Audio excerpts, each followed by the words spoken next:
I fabricated a custom billet aluminium grille and installed the signature Eleanor driving lights, completing the front end identity.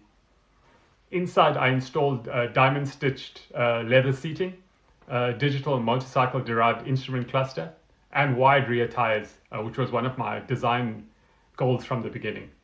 By now, brand purity had fully exited the project. And given the nature of the project, I decided to fit the Decepticon badges and the famous slogan, "To punish and enslave," over the side. It seemed appropriate.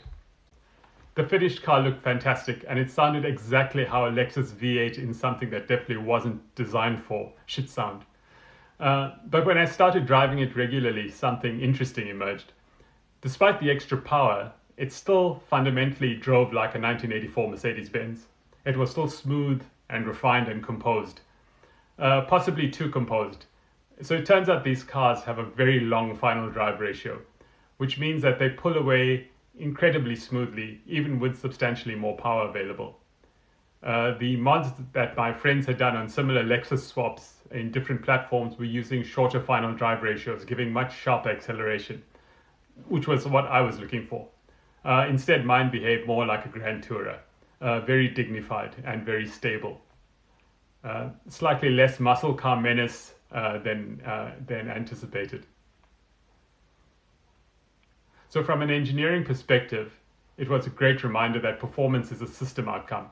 It's not just an engine specification or just saying that if you put more power in there, you're going to get the performance that you need. Powertrain integration, gearing, and vehicle philosophy all interact to define the behavior. You don't simply bolt on horsepower and expect the personality to change.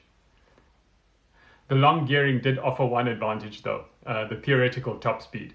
The car would comfortably reach over 205 kilometers per hour, and with roughly 40 kilowatts more from the modern V8, there was every reason to believe that it should go faster. So the plan formed to take it to Hakskiepenpan, the South African desert venue used for the top speed runs, in essentially the local equivalent of the Bonneville salt flats. So we prepped the car and we were ready for the high speed runs.